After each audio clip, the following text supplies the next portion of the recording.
Hey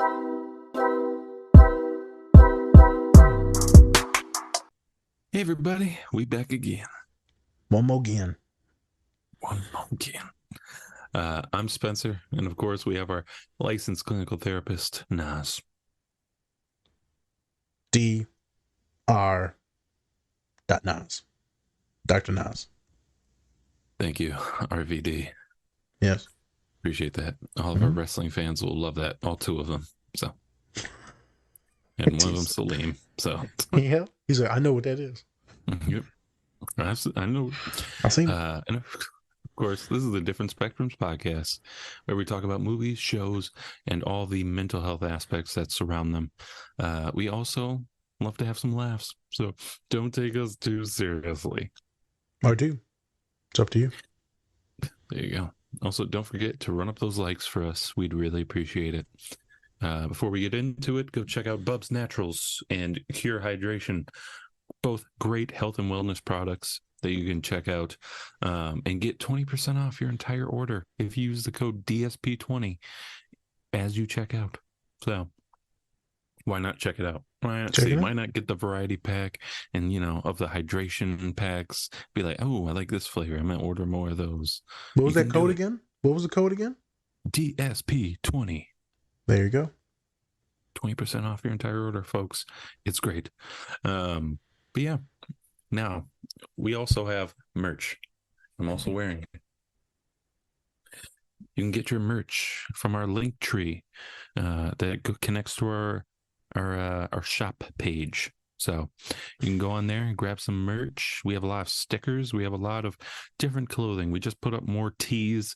So to fit the summer weather. Let's not. Yeah. I was trying not to add any more hoodies just Yeah. because it's a Makes little sense. hot. A Yeah. little hot. So go check those out, folks. We have a lot of different designs, a lot of neuro line. Yeah. That's what we call it. We got neuro Neuroline. Neural spicy, firming. Yeah. neuro beauty. We got wavy shit. It's all good. We It's got all it. good. Yes. So with that, today we are talking about F is for Family, the Netflix show created by Bill Burr, surrounded by. It's mainly about his life, which Interesting. Which, if you've seen this stand up, you would understand his early stuff. He was very angry in his stand up. But yeah, some topics we're going to cover today: anger, obviously, emotional, and some verbal abuse in there. Coming from Frank Murphy, aka Bill Burr's dad. And then also generational trauma. Yep. Trauma. Yes. Yeah, so that's what we're mainly going to be talking about today. We'll have some other topics in there, but those are some good ones. Nazir, anything before we get into the clips? Yeah. We're going to try and do this justice. I want to give folks, we'll do it when we come back into the other intro, but trigger warning for some of this because like it is very spicy. So if you do have like some verbal abuse issues and stuff like that, just turn it down. Turn the volume down. You don't have to turn it off, but turn it down a little bit because you're gonna be yelling pretty loud. So turn your microphone, headphones down, and check it out. Um, Remember, we got a bunch of guests coming up June, July, and August. So keep your heads on a swivel for that. Our ears perked up. Yes. Um, so yeah, let's check it out. Let's get into it. Let's do a deep dive, or as ChatGPT keeps telling me to use, delve. Let's All delve right. into the topic. All right. Yes, that's a doctor verbiage right there. That's me diving. All right. Whoop de whoop whoop whoop. Whoop, whoop. Hey everyone, before we get into the show, please check out our collaborator, Bubs Naturals. They sell a variety of health and wellness products, including collagen peptides, MCT oil powder, coffee, apple cider vinegar gummies, and other amazing products. Go to bubsnaturals.com and use our code DSP20 to get 20% off your entire order. I just ordered their apple cider and vinegar gummies, and I'm excited to try them. If you are looking for a high quality, all natural health and wellness product, Bubs Naturals is a great option. The company offers a wide variety of items that are designed to improve overall health and well being. So go check them out. And remember to use our code DSP20 when you check out. And with that, let's get into the show. I find if I am going towards something like this, towards hate, or just a darker emotion, I always know it's something going on with me. I'm not saying what I'm feeling. I either agreed to something I don't want to do, or I'm scared. Huh? How did you expel hate from your core? Like how did you just know how to turn it off or get it out? I took some mushrooms, figured out who I was, or at least what I was sitting on, and then I sort of got sober and confronted it. And then, I talked to people about some things, and other that I couldn't talk to people about, I just sort of put it to bed. I think having kids and being a husband and shit, and it's just like, why should these people pay for my childhood? Interesting. It's not their fault. So my job is to, it ends with me.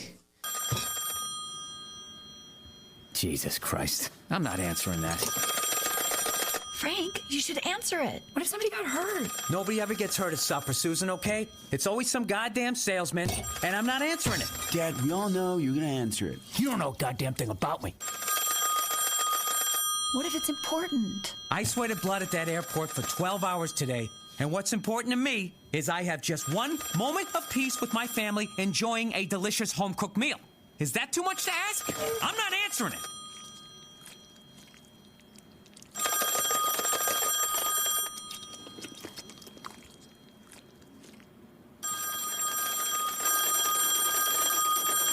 Shit.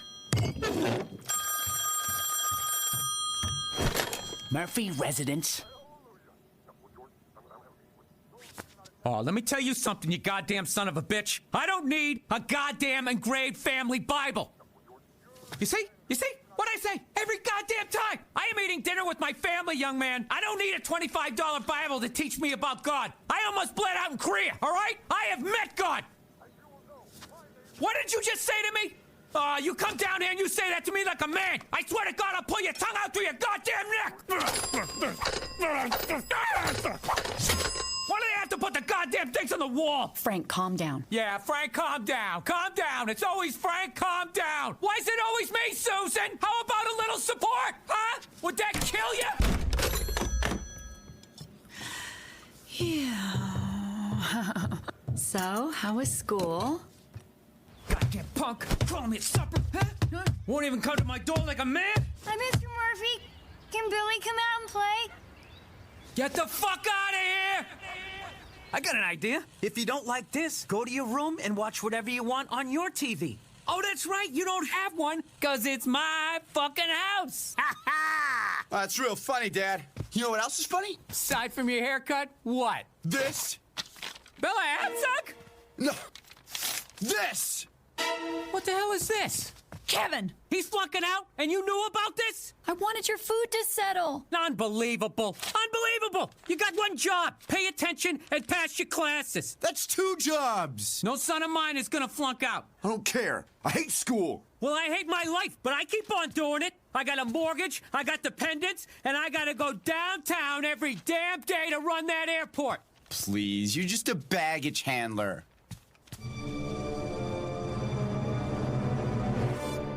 What the fuck did you just call me? Whoa, whoa, whoa! Frank, go hit your boxing bag. Kevin, room. Ah, shit! Who the fuck puts a car in a garage? I'm sorry. I thought you were gonna be happy tonight. Never assume that. Yeah, Dad? How would you like to go to a football game in the city with your old man? Wow. Yeah. I thought you were taking Kevin. Yeah, he's not going now. When did he decide that? just now when I told him. This shit took me all morning. You promised you were gonna take me. Well, you lied to me. You gave me a word saying you were working on those history assignments, and all of a sudden I get a call from your teacher saying you haven't done a single one. It's history. It's not going anywhere. When I get home tonight, I want to see half of those assignments completed, or as God is my witness, I will put you through that fucking wall. We're outside, genius. There is no wall. Then I will build one, and I will fucking put you through it. Would you please stop screaming in front of the entire neighborhood? Don't worry, I didn't hear anything. I heard, but I didn't understand it. Sorry, Susan, but your son is no good. You're not man enough to live up to your agreement, so Bill gets to go to the game. That's final. He's a man. He finished all his homework. I didn't have any. Shut up and get in the car. And you get in the house.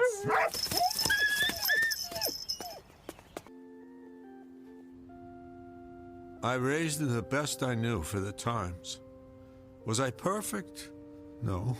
But oh Christ, I really fucked him up. I just could never admit it, not even to myself. You did what you could, like all of us. I truly thought a nurse's job was to pass judgment on the sick. All this time, there's been something missing in my life. I have nothing with real meaning, and I never knew it. Don't blame yourself. Men weren't designed to have depth. Yeah, God is a fucker. I'm looking for my wife. Right in here, pal. Jesus Christ! Get me out of here! Back, all of you! Sue, where are you? Yeah, good to see you, Frank. I see that you had a baby told you about my back surgery after Goliath the elephant tossed me through that storefront. That elephant is stronger than he looks, Frank. That's because he's an African elephant, not Indian. Bet you didn't know that, Frank, did you? Will you stop saying my fucking name? I gotta go. Oh, Dad! I want to see your face when I have a boner! If I have a grandkid that's 9 months younger than my next kid, I guarantee you, I will kill you. Nice to see you again, Alice. Ah, shit, I think that plane crashed. This is hell, isn't it? Son, I'm so sorry for... Dad, it's okay. No, you don't understand. I have so much to say to you. I was ready to bust you open with a tire iron today. I'd worked it all out in my head when I was going to tell the police. Dad, Mom's down the hall. Pop, I gotta go. But we can do this later. I'll see you in a bit. And I'll see you in hell. I'm coming, Sue. How could a nice gentleman like you raise such an asshole? Beatrice, we need you in delivery room 2. There's a woman going into labor and she's demanding twilight sleep. Everyone, we back again. We're back. And we're live. We're live. It's like the asteroid coming to kill us in 2050. Not morbid at all. Not morbid at all. And you no point of this podcast, man. It's just 2050 is all right anyway. Oh, wait. We'll get popular by this time. Well, that's when the meteor hits. Well, okay. Yep. Elon Musk will be on it probably. He went, hello. It's probably, that's where Harambe went. I know. Anyways, so we took a look at a few things from Bill Burr. First being Instagram post that he had where he was on a podcast talking about how he really had to change up how he was feeling so that his family wouldn't have to feel that type of burden that he felt, maybe his father felt in the past. And so we were actually talking about doing this show, F is for Family. And that reel just popped up on my feed. The Instagram's listening in on us, apparently. 100%. And then that just popped up, so it worked out perfectly, and we wanted to show that, to really showcase how Bill Burr has really grown and really trying to change himself for the better of his family. So yep. I think that was a perfect clip for this. So F is for Family. Yeah. Created by Bill Burr, all about his family, or at least as close as possible. So Bill Bill Burr has talked about his dad in the past and his stand-up and things like that. Specifically, there was one time where his dad bought him a doll, and he pretty much was trying to emasculate him as a kid and being like, "Hey, there you are, Susie," or whatever. He called him a girl's name, and that kind of fucked it with him for a long time. But now he's kind of showcasing that in the clips that we saw. So the first clip that we saw was really Frank blowing up, right? And that's for most of these clips, right? It's Frank Murphy, Bill's dad, blowing up in different instances, whether it's at his family or if it's at somebody else. That's just kind of how he copes with things, is really yelling and screaming at people. So what did you think about these clips, Nas, as we were watching them? Because I know you are not a big fan of yelling. Yeah, so this one, along with the Bear show, it's a lot. Now watching these clips now, it was funny because we're just watching a quick clip. But like when you're binging it and you're just hearing that man, it's like, Jesus Christ, man. Right. It's intense. It is intense. So afterwards, it's too late now because you already didn't watch the scene. But the trigger warning was before it. Turn your volume down. You can turn it back up now. You can turn back up now. I feel like this is a common thing that happens in a lot of families, specifically in the older generations. What you talk about in the show, like calling him Susan or something like that, I also feel like people will be like, "Oh, you Nancy," stuff like that. So his dad, which is technically the main character portrayed in this show, right, is the patriarch, is Frank. He does a lot of emasculating of people and tearing down his family, his children, his wife. He's just an angry old man. There's the one scene that we saw that he's like, fucking hate my life. I got to go to work and to do this shit and this and that. And you can tell that he hates himself and he hates his life.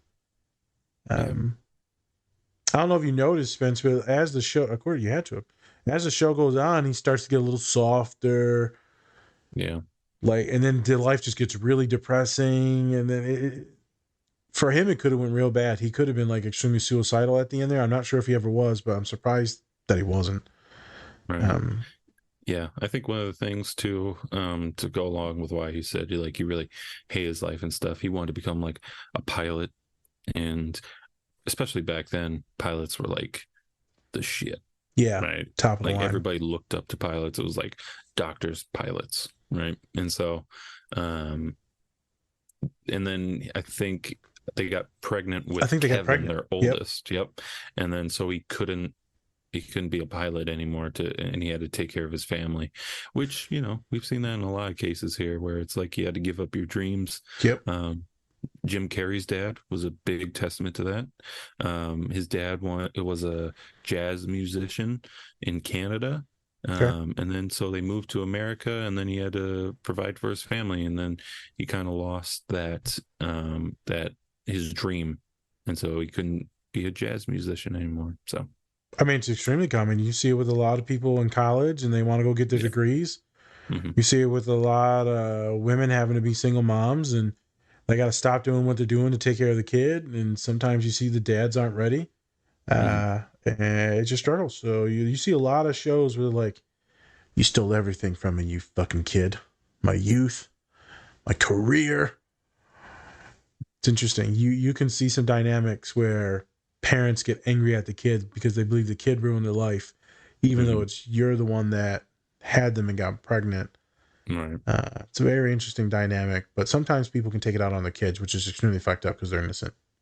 True. So do we want to, are you going to go over kind of the general kind of theme of what the scenes are, or do you want me to kind of just go? So the main focus of the show, like we said, was Frank Murphy and his family. And so this is coming from Bill Burr's life. And like I said before, Frank was going to be a pilot, was in the war. Oh yeah. Yep. And then once he got back and then finds out that his wife is pregnant. And so now he has to flip what he wants to do and now has to do things to provide for his family. Frank yells a lot. A lot. In the show. And he goes through a lot of ups and downs, mostly downs, honestly. Yep. Where he loses his job, he can't really provide for his family. Then now his wife Susan provides for the family, and that takes a toll on him because then he feels emasculated because he can't provide for his family, which in the 80s, 70s, 80s, facts. It was a thing, right? So you also have to look at this as like a timepiece too, right? It's not just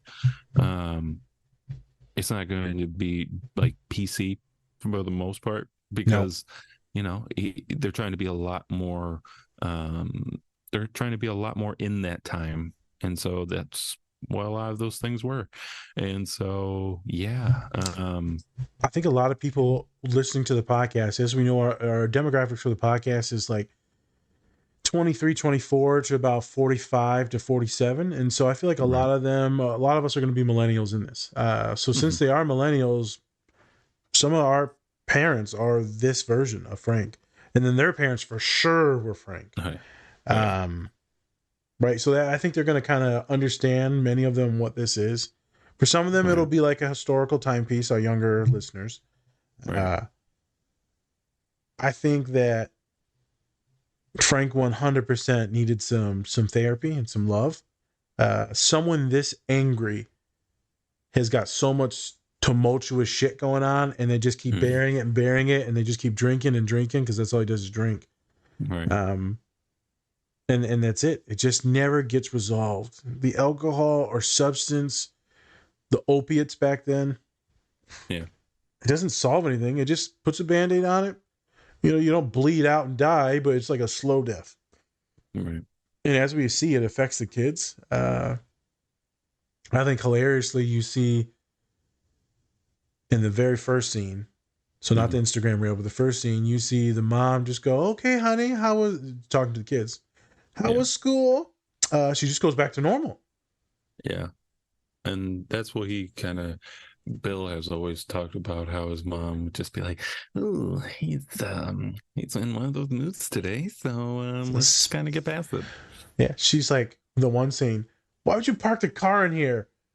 "Because I thought today would be a good day and you wouldn't need the punching bag." Never fucking assume that it's gonna be a good day. Never assume. Assume that.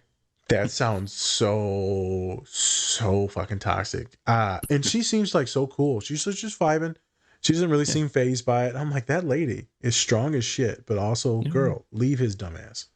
I mean, shut the fuck up. I know. No. Girl, leave. Yeah, let's break up this family.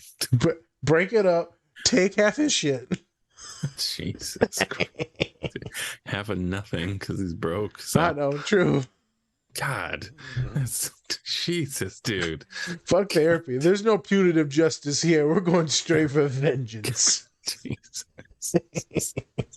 You're like, you know what? Stop trying to work on this family. Just leave. Leave his ass. God. Bill, but, and then so kind of going along with that, Frank, in the later seasons, we finally meet Frank's dad. Yes, and he's a piece of work himself, and so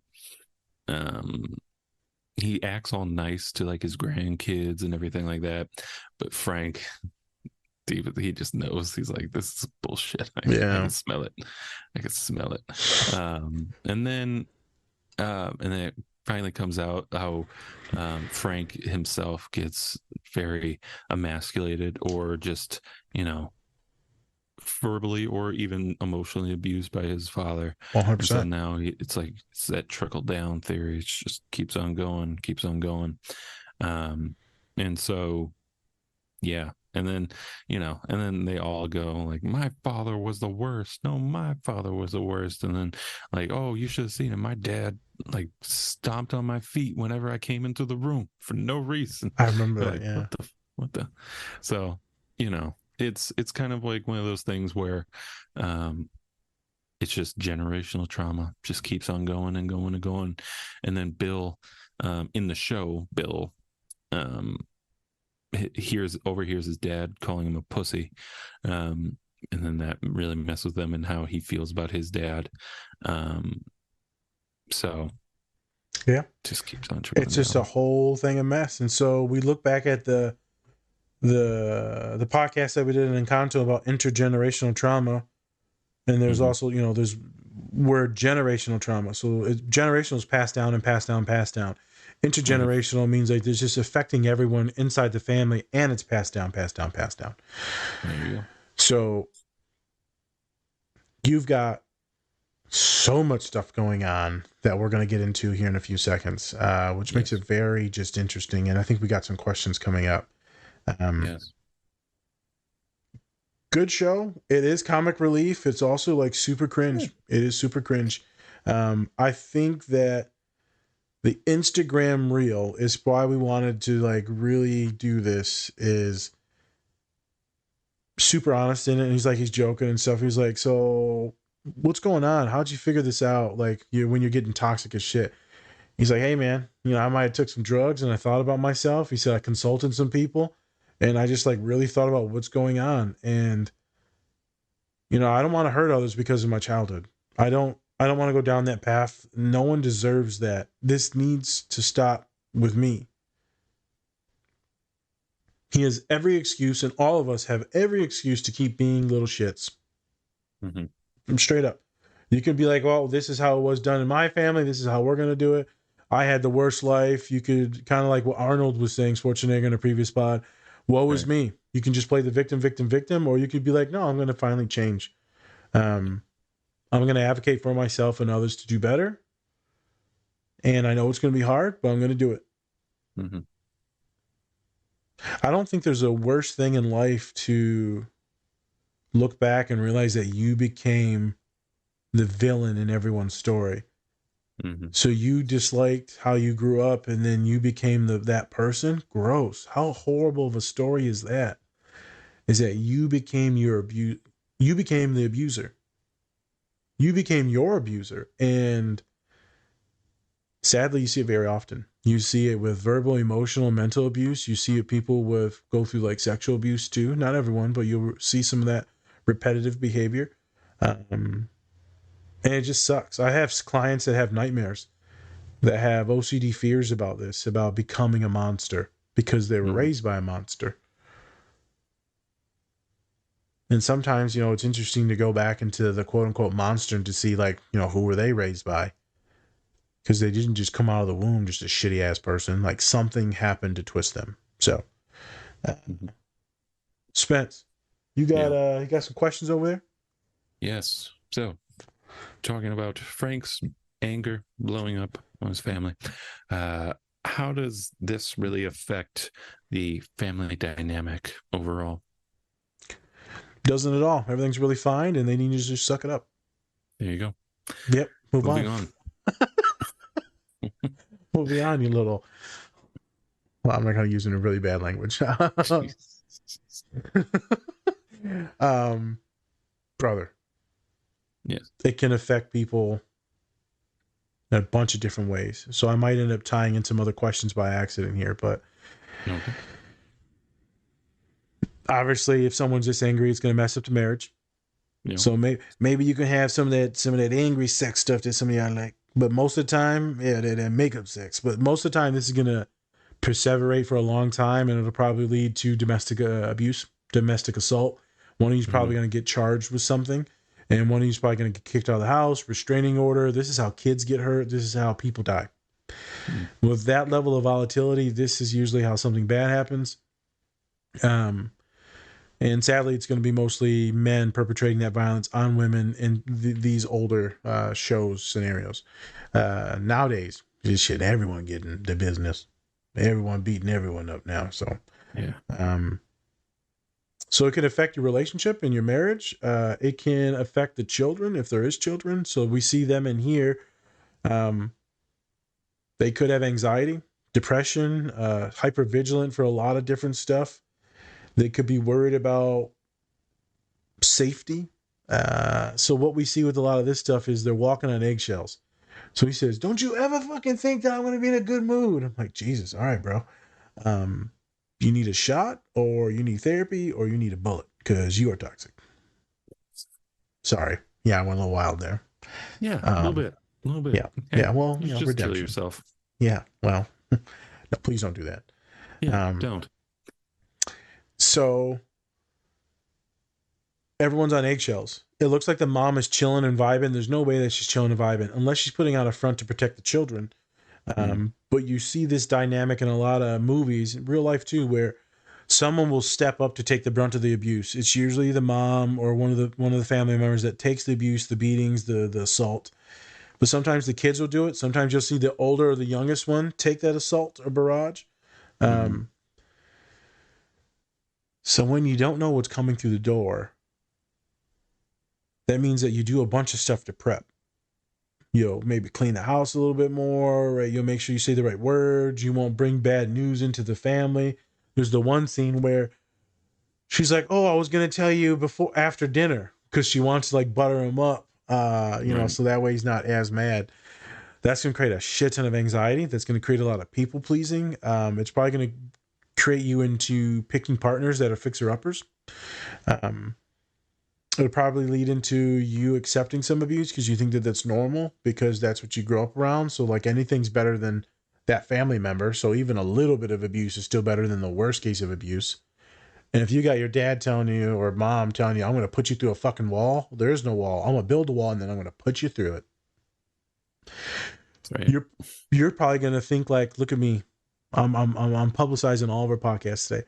You're going to think that you're kind of like Shrek, where you believe that you are this piece of shit because your person that's supposed to love you says that you're a piece of shit, so I must be. And so then that leads into you probably not even, it could lead you into be one of the greatest superstars in the world. It could. But most likely it's going to lead to a lot of mental health issues, a lot of low self-worth, a lot of pressure and anxiety. It could definitely lead into some... Later in life, you're going to break free of those shackles and you probably never talk to your parent again. Or you'll always be trying to make them happy. And then you'll see that the little depressed shit of a father here just can't be happy because he's so sad with himself. And so he can't really be happy for you. I got some kids. I got a bunch of clients that are going through this stuff now. And one specifically that doesn't matter what the kid does. The kid will always be indebted to the parent and like extremely indebted. Financially, they need to send money back and all this stuff. And it's so horrible. And they will try to manipulate their kid as much as they want. And then they run into someone like me and we set up some legit boundaries. And then the kid contemplates, am I a piece of shit because what we're doing, Nas? Am I a terrible person? If you're a terrible person just for standing up for yourself, what the fuck? I guess we're both going to hell. You can't allow someone to verbally harass you 24/7. That's not how this works. I don't care if they are your parents. That's not how this works. And with this human, since they are doing good, they decided to go to college. The parent hated them for it because they left them. Wait a minute. Your kid's trying to do better to actually like bring some money into the family, and now you hate them for doing better, for educating themselves? That's one of the most toxic fucking things I've ever heard. The parent pretty much cuts them off. I'm like, okay. So it doesn't matter what you do, homegirl, because you left their control and you aren't subservient to them, they're done with you. And you will see that in some parents. So anytime you do better, it kind of hurts and it tickles that insecurity inside them. And so it's hard for them to say you're doing good because that means that they didn't do good. But as me and Spencer were just talking about, you don't want your kids to be worse than you. Don't you want your kids to be better, educated? Yeah. I mean, isn't that what you would think, right, Spencer? I'm sure your mom would agree with that. Oh, yeah. I think so. And that's the thing. It's just so much. It's you get abuse, but it's also like really attachment, right? Because Yes. I don't think they think that they can do like they just don't think like they can do anything else with their life except for being a parent or anything like that. And so, It's one of the theories. that's one thing. And then also, um, loneliness. I mean, a lot of people invest a lot in a lot of time and care into their children, and so they think that once they leave, like they're gone for good. And so they try to keep them there as much as possible. It's like weird, like Munchausen syndrome or some shit. Like it's weird. It's weird Yeah, like that. it can get right? weird, the attachment stuff. Yeah.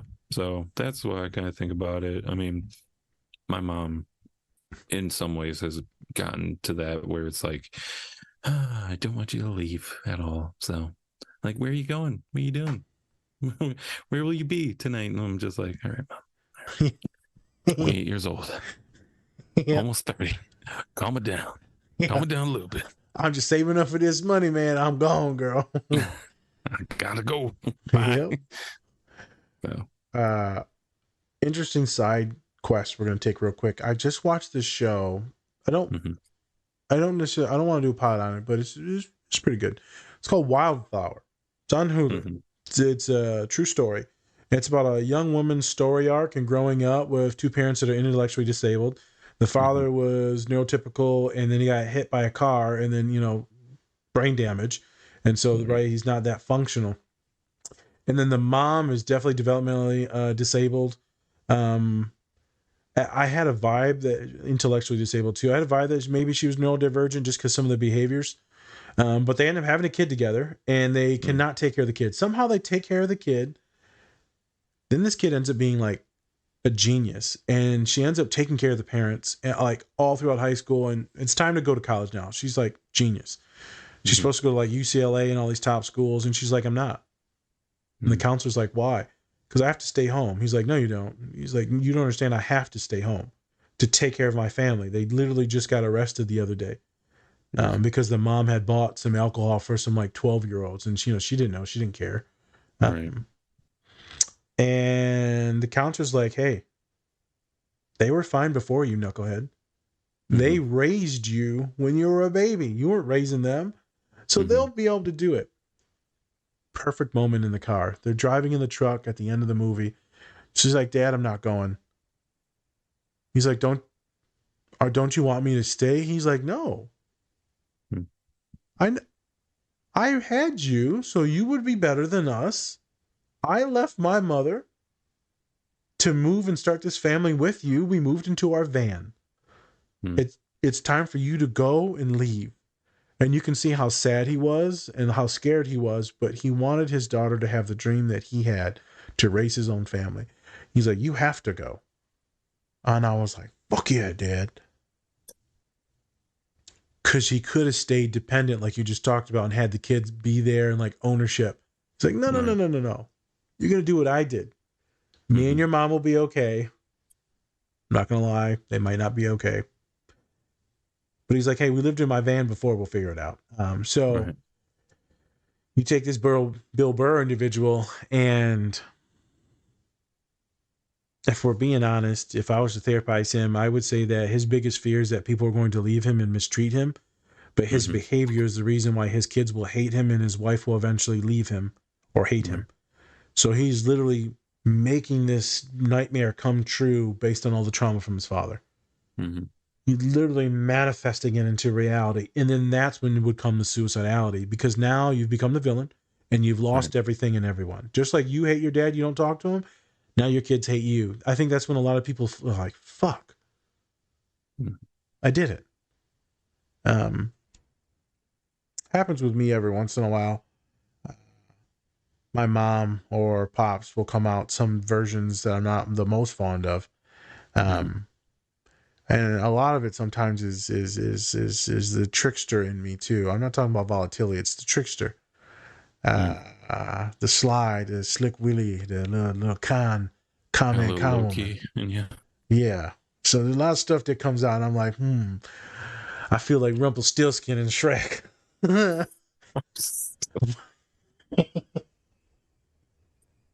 Try to say, guess my name, then you can have your baby back. Yeah. Guess my name. You never will, because I got that wrong. And it's interesting. I think my short fuse on a few things is very evident.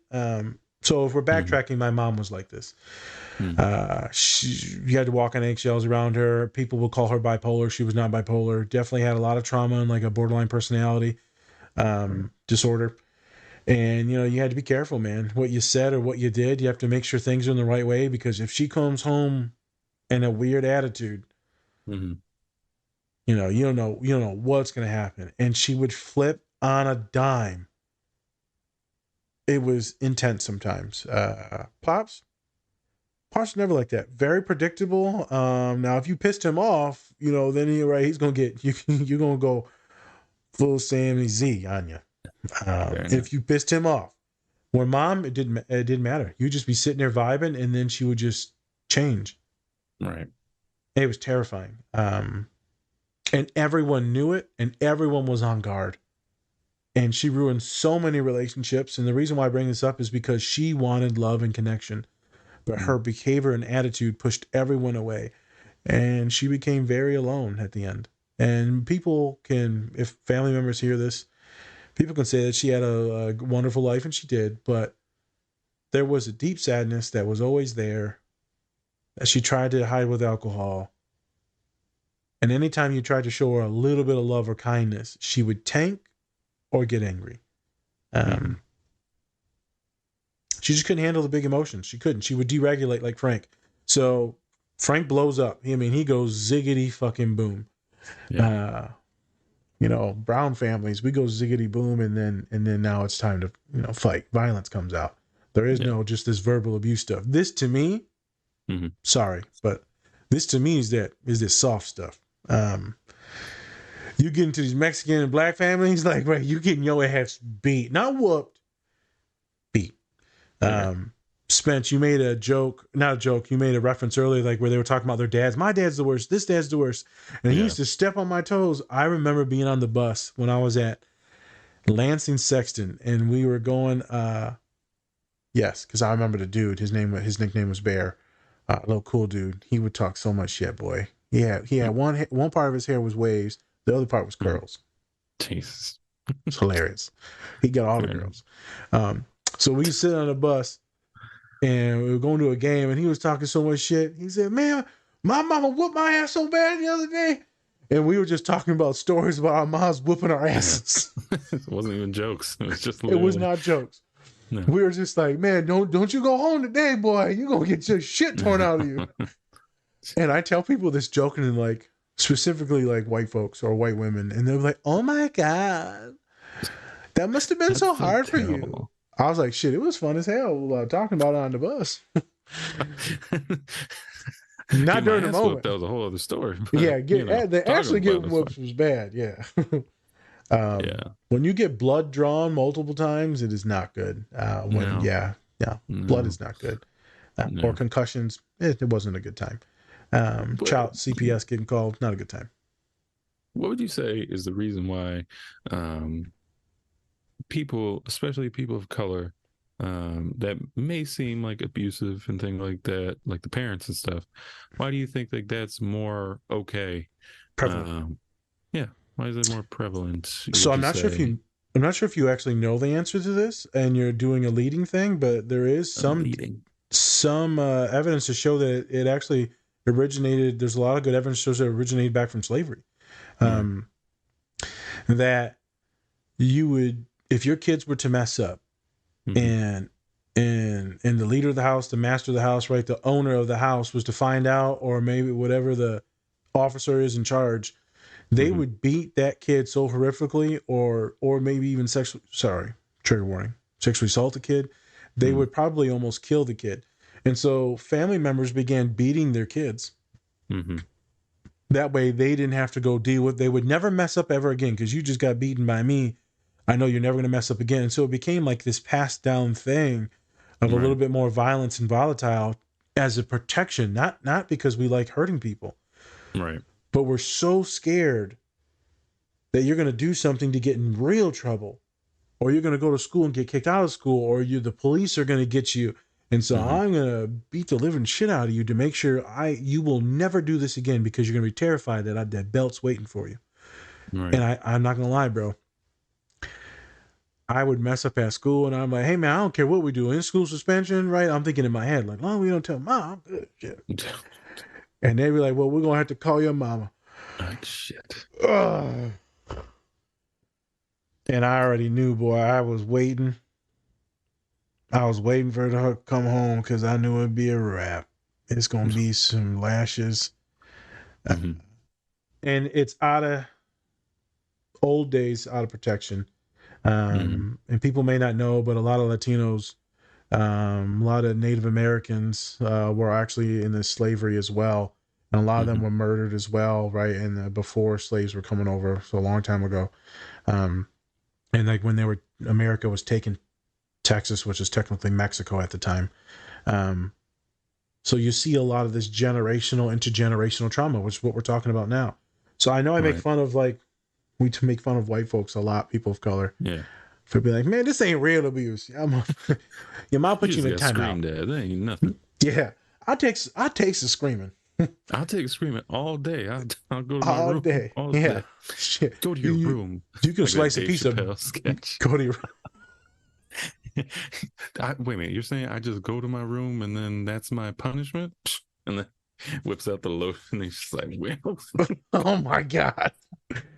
Yeah, no. You go into your room and you better brace. I'm gonna save one story. Go ahead, ask your question. Yeah.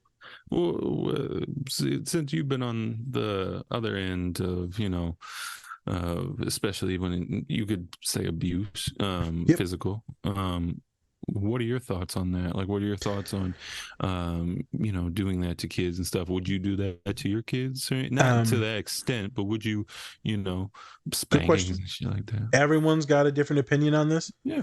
I know one thing I would never do. Yeah. I would never do what Bill Bear's character would do in here. That emotional, violent, emotional abuse, verbal abuse. I'm not doing that. My father never did that to me, and he just had to look at me, and that was it. Yeah. That was it. And I'm like, when you have someone that loves you so much, and that saves you from this individual, right? Because I ran away from home. Pops didn't have a pot to piss in. It was 2001. I just jumped in his truck and went in, and he's like, "You want to go?" And he took off. And I remember running into the car, and I had fell on my bike and hurt, damn near broke my rib, and we took off. And that was it. I mean, that started our entire journey. And I never have regretted that. And we had some horrific times, mentally, emotionally, financially. Yeah, I never regret any of it. Because I guarantee you, I would not have any of the stuff that I have right now. And I probably would be dead in prison. Guarantee it. So I would never do any of the verbal abuse stuff. Now, some of the lashings, I can't say whether I would do it or not. I would never do to the extent what mom did or what other Mexican families go through. But if a kid needs like a smack on the hand or something like that, or a little smack on the tush, right? A little, I don't know. Maybe I'm not too against it. There's a fine line for everything. I remember watching some of my nieces and nephews, and they were just like causing a ruckus.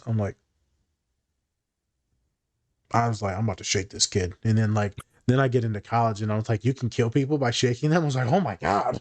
Whoops. Did I almost kill my niece?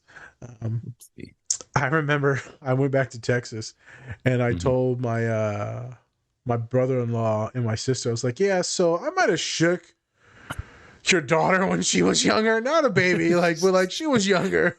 And he was like, that's why she doesn't walk right.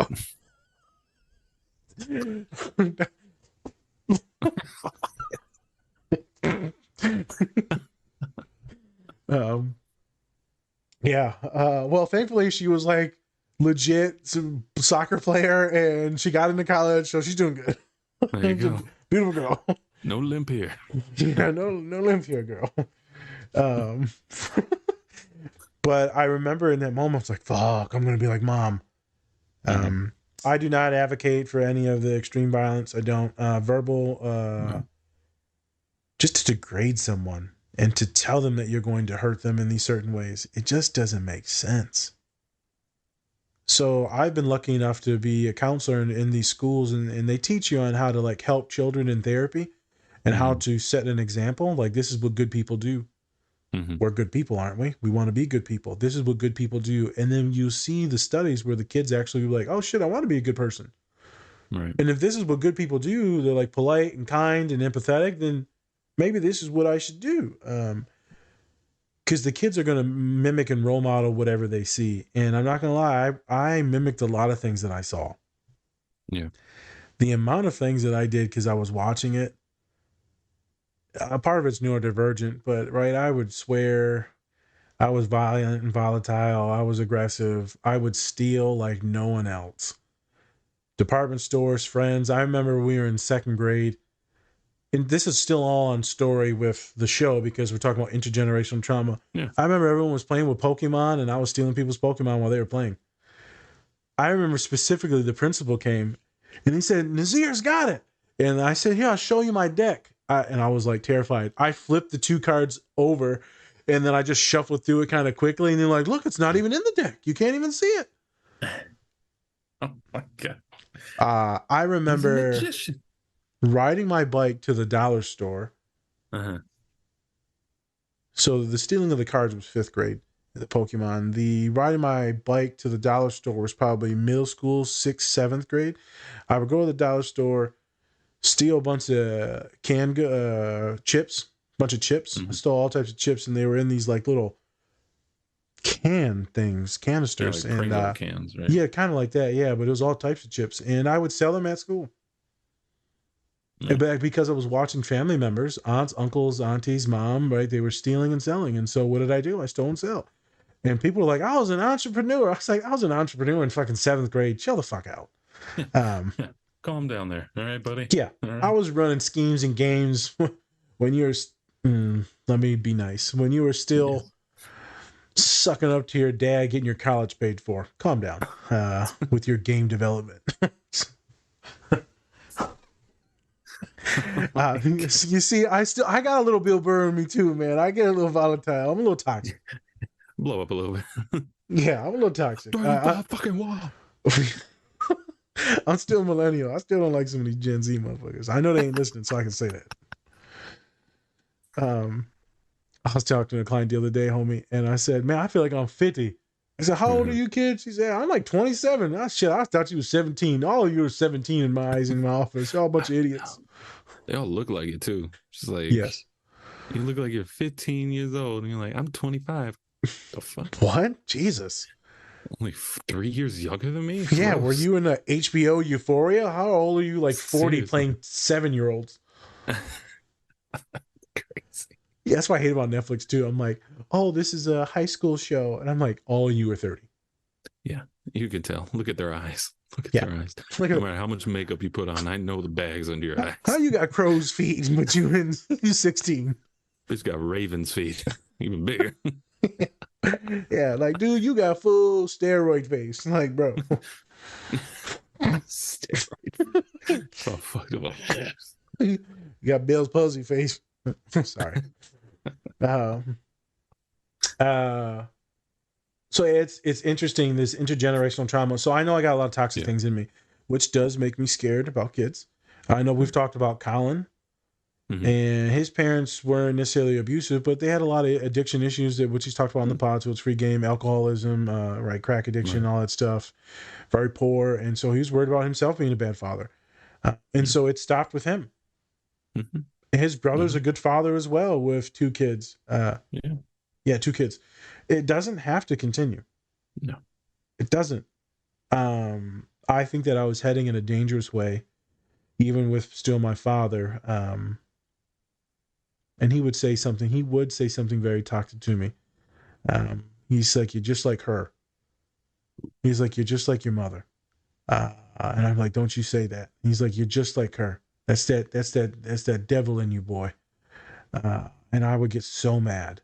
And he gets mad still when I say you're just like Mom too. Like we know it hurts. We're more reminiscent and more loving about Ma these days. But I say that because you just don't want to be that person, but sometimes it's going to come out and then it's fine. Like Bill Burr said in that Instagram thing, I'm just trying to do better. I remember, I'm going to have you ask the questions that we had after this, but I was still fighting during a lot of basketball things and just angry. And one boy showed me grace. I've talked about it in the pod, and it changed my life. Mm-hmm. It changed my life. I looked at myself. I'm like, I'm a piece of shit, man. I need to do better. And so I got therapy after that. One of my boys posted something on Facebook. Yeah, PhD and something. He was a professor. Him and his wife out at Texas Tech University or Texas A&M University in Texas. Chadwick Galloway. He said, "It's okay. All of us were toxic and the villains in someone's story when we were younger. That doesn't mean that you have to keep being the villain. Work on your stuff. Be better than what you were yesterday. Everything will be okay." I think a lot of people think that because they used to be toxic and they want to like be defensive and like, no, do what Bill Burr said. Be accountable for your actions and just start being better now. Did I used to be a shithead? Yes. Do I somewhat believe that? Let's say I was religious. Man, I'm more spiritual. I'm like, yeah, man, I'm going to hell. And I didn't think I was a good person. I said on the pod until one of my best friend's mom said, like, thank you for protecting my son. I was like, oh my God. It's like, I'm a good person. Okay. Part of me also believes that maybe this is way out there, but I'm sure some neurodivergent people believe this. Part of me believes that if I do enough good deeds, then maybe it'll recover some of the parents' bad deeds, and then that will help them have like a better afterlife. Right. I know it sounds fucking weird as shit, but I'm like, if I can like give them a couple, give them. Yeah. Be like, look at what I've done. This is because of them. They can't be all bad if they help raise my crazy ass, right? I mean, hey, Jesus. Hey, Jesus, let me talk to you for a second, man. Hey, brother.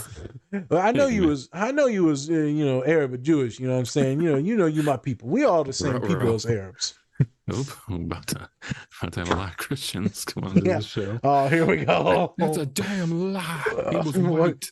I know, and then we're gonna have some black folk too coming in. He was actually black. He was black as hell. So we just offended everybody right now. We, motherfucker. Sorry. They're coming after me. Well, I'm ready. He's Arab. He is so Arab. Yeah, I got my pitchfork ready. I learned it from Shrek. What other questions did we have? I think we answered a few of them. You did. So you answered kind of like what was the, how his wife reacts and what are the long-term effects. Answer that really. Did that. Have you had any clients who've had similar experience to this, and what was the treatment? So we kind of already talked about it with one. Right. Multiple clients with abuse. We've talked about on other podcasts where they're terrified that they're going to become that person, right? And so the treatment plan is looking at who they are today. Mm-hmm. Ooh, that was a good burp. I'm sorry. Who are they today? What are their morals, values, ethics? What have they done in the past versus what are they doing right now? Looking at some of the symptoms, I try to lessen their anxiety, lessen their OCD issues. We work on their hypervigilance issues if there are some. Sometimes there's exposure therapy. A lot of the time it's like legit deep breathing, being very mindful, meditative, having good people around you. With a lot of my people, they got like shitty friends, bro. They got shitty friends, shitty partners, and they think that these things are acceptable. A lot of it is literally working on what we call the core ego strength. So for the folks on the podcast, it's working on the innards. So when the wind blows, the big bad wolf blows, do you fall over and do you get angry, or do you decompensate and start crying? Do you hate yourself when one small thing happens? So I build people up, build people up, build people up. Now they're strong. Their foundation is fucking rock solid. Like my dad tells me when he gets into his sad boy vibes. He's like, I know you're good. Your foundation is good. I knew you were safe when you got your master's. I knew you were safe. He's like, now I've seen you do things I never could have imagined. So if I go, you're good. If I pass, you're good. foundation is solid. Who I am, my identity is solid. Mm-hmm. Most of the clients that come to me though with a lot of these trauma issues, it's not solid. Right. So we're affirming and we're validating. The other day, I told a human, I said,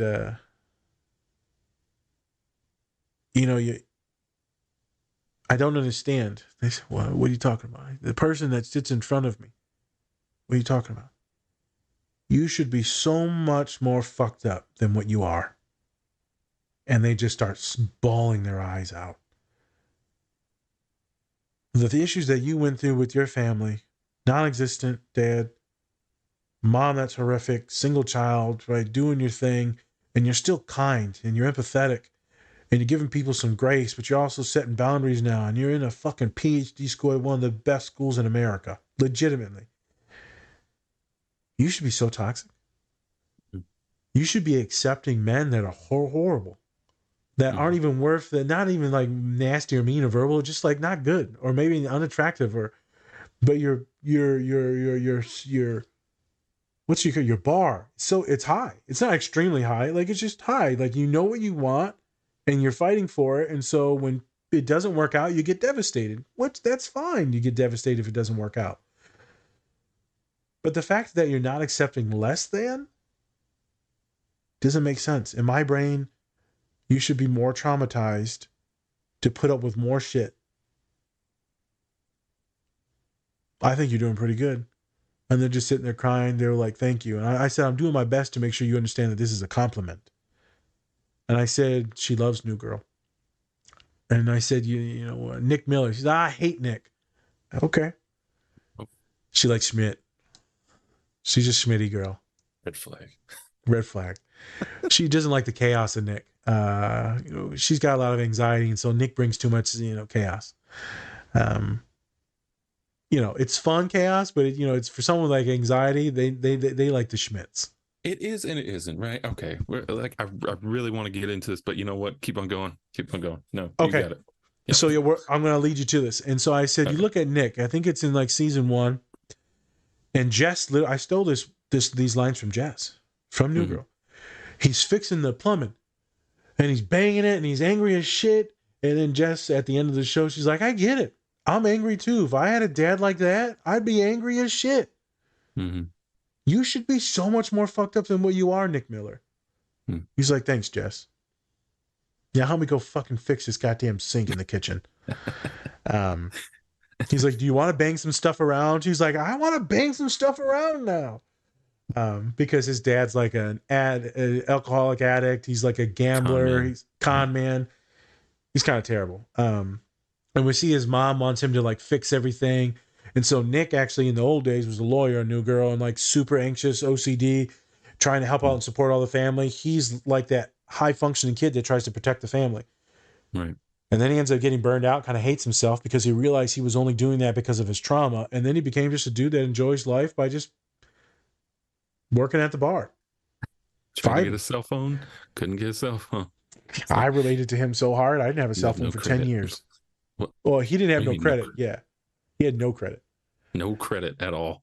No credit at all. I just didn't want it because I didn't want my mom to call me. So I didn't have a cell phone for 10 years. I just had the tablet, and everyone made fun of me. And I was like, well, go fuck yourself. I saved like $70 a month for 10 years. So, and I was still talking to girls in college. Hey, hey, they all have Facebook. Side quest. I remember one time we went to Pizza Hut.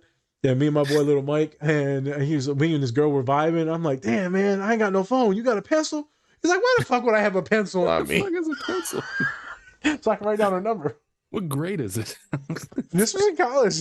Exactly. No one has pencils. I know. And then I'm like, hey, girl, man, dude, text me on my Wi-Fi phone.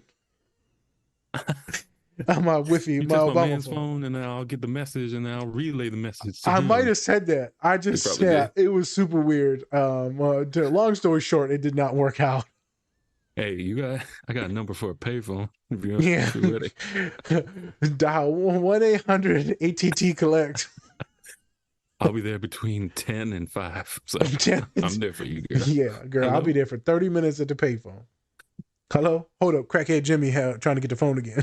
Jimmy, come on, man. Jimmy, stop peeing on me. But I was actually touching on a subject there. A really good book for people to read in this type of situation is the Drama of the Gifted Child. If you look up that book, which is really recommended for growing up with a lot of different traumas, it'll give you a bunch of case studies, Spence, of like how it can affect people that are really smart. They'll shut down, they get more anxious, they get more like, do they get like Schmidt? Do they get like Nick? Mm-hmm. Drama of the Gifted Child. And there's a couple other books out there as well. The Body Keeps the Scores, a bunch of other like parents and trauma books that people should check out. Self-help books. I will actually try to link those.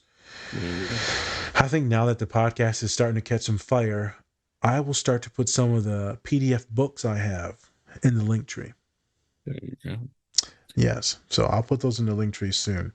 But I might put those under subscription status so people won't have to pay for those. Okay. We get them money. So it can affect people in many different ways, have many different clients. It's mostly building the ego strength, building up your identity, getting affirmed, validated, and letting go of some of the toxic tricks if you are doing them, and starting to create better habits. Better habits, loving yourself. I recommend a therapist. All the books in the world are awesome. Get a therapist to at least work through some of the shit. Some. What else you got, boss? I think there's only maybe one more question. Yeah, and that was kind of going towards you telling about the case study that you talked about in pre-production, if you want to get into that. And then we can kind of flow off that. Okay, so I was in grad school. Yes. And they were teaching us how to work with clients with severe trauma issues. And they're trying to get us to be better clinicians, more empathetic. And so they would give us these case studies about like, if something happened to your child, what would you do? And like, of course, my masculine ass, I'm like, I'm gonna kill them. Mm-hmm. Now I'm gonna do like Cain Velasquez. And he, someone assaulted his daughter or his niece, and then he like literally beat them to death, and he was incarcerated for it. With this like heavyweight champion of the world, one of the best heavyweight boxers in history, or heavyweight UFC fighters in history, Cain Velasquez. You can Google that; it's pretty intense. And I remember one kid specifically that sat in front of me. I said, "Man, you would beat that dude's ass if he touched your kid." He said, "No, I wouldn't." I said, "Yeah, you would, man." He said, "Don't tell me what I'm gonna do. You're not me. You don't know my feelings and how I think." I was like, "All right, bro, chill. You about to beat my ass now?" Like, I'm bigger than the food chain. You sit your little ass down now. You know what I'm saying? No, I'll slap the weight off you, boy. Southern man. He's a Southern man. Yeah. Boy.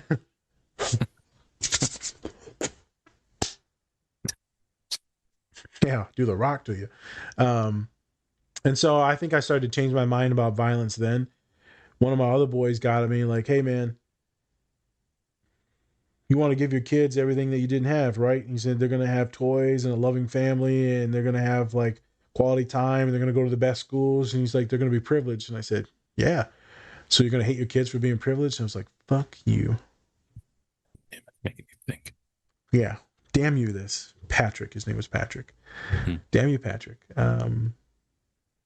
And so then there was this other case study. So this was the big one. And I don't remember the full context, but they said, imagine you're working with a client, or it's your child that was physically beat, or in some cases even worse, more triggering things I don't feel like saying. What would you do? And do you blame them, and do you hate them? And so I was like, yeah, if someone was to beat up my kids, like, or my daughter or my son, right, I'm going to hate them. I'm going to want some like type of vengeance or punitive justice or them, right? And they said, well, turns out you're the counselor now, and you're listening to the young man that hurt this other kid. And then you realize that he's getting beat at the house. And this is what he sees and when he lives in his daily environment. And like, now who are you mad at? Like, I'm mad at the parents for like beating this kid, because now this kid's beating my kid. Right. So the case study was like, okay, it was a bunch of stuff. And like, do they deserve like very harsh punitive justice? Like, yeah, they're pieces of shit. Then you dig further into their story and you interview them for therapy and family therapy. And then you find out that they also had a trauma history. So the question at the end of the day is who is at fault?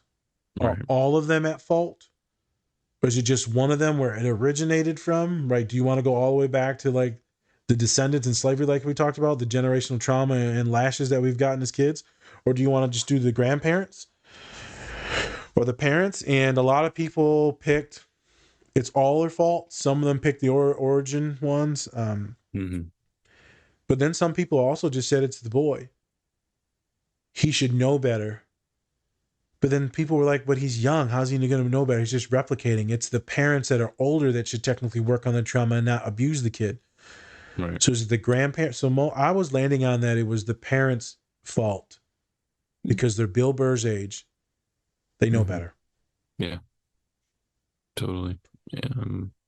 It's He hard to have doesn't- a child be accountable because we want children to be accountable for who they are, but at the same time, if they don't have the correct people around them, they're actually showing them the way. And how can you really judge that? Now, if their parents are perfect and they're still doing stuff like that, But that's a whole different story. That's not what we're talking about. What we're seeing is a kid that's following. Sorry to be nerdy. Good soldiers follow orders, and they're following directions and orders from their parents. Right, this Star Wars type of theme, this Nazi-esque theme, is you just follow orders, Right. and you parrot. And I parroted a lot of things, but I'm a kid. I don't understand. I don't understand the pain that I'm causing. Right. Now, as you get into college, people start to tell you, Spence, hey, man, what you went through is not normal. Yeah. I'm like, no, man, we all talked about getting beat all the time, man. We got beat. It's fine. They're like, it's not good. It's not fine, really. Yeah. Imagine me like trying to start up stories. I'm like, yeah, man, remember that one time I might beat my ass, man? And then they're like, why are you talking about this? Like, I just said, how's your day? What? My little We're talking about neurodivergent ass. cake. We just love cake. And I remember one time I beat my ass because I ate the cake. Ate the cake. The whole thing, damn. Yeah. Might beat your ass too. Shit, he ate the whole damn cake. All right, Shrek. My cake. Yeah. The little pigs ate it all in the last one. It sounds like me and you agree. It's the parents. It sounds like the grandparents are too far gone. It's the parents that evolved, and they could have course corrected, but they didn't. I think that it is the parents' fault, but at the same time, it's like after an incident happens, right? I think that's when, and the kid, or at least you try to get the kid some help or something like that. Then that's when I think kids should be accountable because you've tried to right a little bit of wrong in there, right? And of course, there's still kids and stuff, but if you gotta tell somebody stop doing something multiple times, it's like there's such a deeper issue in there. Something's going on so at it's home. like, right. And so I think in some cases, I think the kids be blamed a little bit, right? I think you should like hold them accountable because you know what? If you're trying to act like an adult, then treat you like an adult, right? But you don't want that because you still want to be a child and stuff. But yeah, I think majority of the issues obviously comes from the parents. So The parents. As you can see, and we're going to put it back on the show, and then we'll probably get out of here. Yep. Frank's oldest boy, right? He's got really low self-esteem and self-worth, man. And you can see him not trying in school. When your dad's berating you and calling you an idiot and insisting on all this stuff, you're not going to want to try to do anything. You're going to be kind of depressed and sad, and it's just not a way to go. And so that kid shuts down. Other kids may parrot the parent. Other kids may, like I said, excel. You don't know how this intergenerational thing is going to work. And so for all of you listening, just be cautious. Think about your own family dynamics. If you're neurodivergent, that doesn't mean you had to have been a victim of anything or oppressed, but definitely means that you have higher rates of abuse, verbal, mental, and physical abuse. Just because people may not understand the ways that we operate, and thus we're subjected to more like abusive like systems. You'll see that we have higher rates of PTSD, and we call CPTSD is complex PTSD, means there's multiple levels in it. And that means that you're probably going to be triggered and hypervigilant around a lot of humans and a lot of social anxiety, which is like super common. the social anxiety, and it starts. So I want people to grant themselves some grace. Continue, like me and Spence always talk about on the podcast. Find good people. Yep. We just did a podcast on Shrek with Vicky. Find your donkey. Find your donkey. Donkey. You just have to find your people, man. You have to be willing to push yourself. I don't care if it's internet friends and you're playing video games or you're watching anime together. Be like careful with that shit. True. Because like when I was playing Halo, everyone was cool as shit. Nowadays, I feel like it's much more gross, but who knows? People talk a lot of shit on Madden. I play Madden online sometimes. They just talk mad shit. Is it? Like, yeah, we gotta go on more like, questy games, more nerdier games. Yeah. Except for Call of Duty, because you just have little kids cursing at you. Yeah, no, yeah, not those games. But find your people. I've pushed a lot of my clients recently that are socially anxious to make friends, and they hated me. They're like, I'm not going to do this. This is so stupid. I'm not that type of nerd. I'm like, yeah, you are. So join this fucking knitting club like I talked to you about on Facebook, and they did, and then they had blast. And like all these women on here are super weird looking. I'm like, screen share with me. I'm like, they all look cool as hell. I'm like, I don't know what you like. Look at this one old one. I'm like, okay, there's one old one. The rest of them like look like you and they're gorgeous. So calm down. Calm down. Don't be talking shit about Tabitha. You know that's her goddamn name. Hey, Tabby. Tabby. And then I pushed a bunch of folks to join some book clubs. I said, book clubs are fun. Y'all drunk? Maybe some of you are high and you're just reading books. Every book club, people are drunk either they're either drinking whiskey or bourbon or they're drinking wine. So every book club, in the book club, I have no idea. If anyone talks about a book club, they're drunk as hell. I love my book club. I'm like, because it's the third book club today, girl. How many book clubs you in? There's no way you're reading all those books. You better not be buying them books. You better check them out the damn library. I tell you what. If you have a partner who has a ton of books and goes to a lot of book clubs, they're probably drinking. They're an alcoholic. Check on their liver because it's probably half dead. Yeah, we're gonna sign them up for a fake book club and it's just gonna be an intervention. Extra drinks if you come by 3. Giggity go. Giggity. But in all honesty, a lot of neurodivergent folks will escape through very creative arts and crafts and books. They escape into these fantasy worlds. So if you need to find friends like that, then find your communities. You can find them in college campuses, in cities. Find your people. Surround yourself with good, affirming, validating people. Do your best to not always trauma bond. Slowly open up with some of those details and just have fun. And if you need a therapist, get one. These don't have to be a reason why you ruin the rest of your life. You can start to fix these as soon as you want, but specifically, you need to start really working on these things in your 20s. You're probably in more control of things by your 20s. Start working on things. Maybe it took Bill Burr longer. It didn't take me until I was probably 26 to really start working on my shit. Yeah.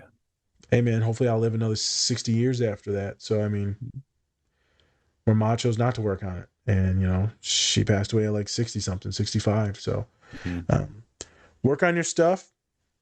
Thank you, Bill Burr, for kind of putting shows out there like this, but also putting out the Instagram podcast where you want to be a better human. Yeah. And it's okay to admit that maybe you're a shitty human like I was, like other people I know. Does that mean you were a shitty person? Does that mean that you deserve to be like in internal damnation type of vibe? Like, sometimes we do bad shit, we learn, we grow, and some of us it takes longer. So if you have any cringe things in your life, homies, like we do, tons of them, just start doing better today. Today. Fuck all that old stuff. Start doing better today. After this podcast, just sit down, lay on the floor, do a couple deep breaths, and be like, fuck, I'm starting today. I'm done, Spence. All right. Before we go, just want to say, Nick Miller, a lot more chill than fucking Schmidt. Let's be honest. Schmidt is like tight ass. Yep. Do one little thing. Whoop. Nick Miller, chill as hell. Real Wrap chill. him in a burrito.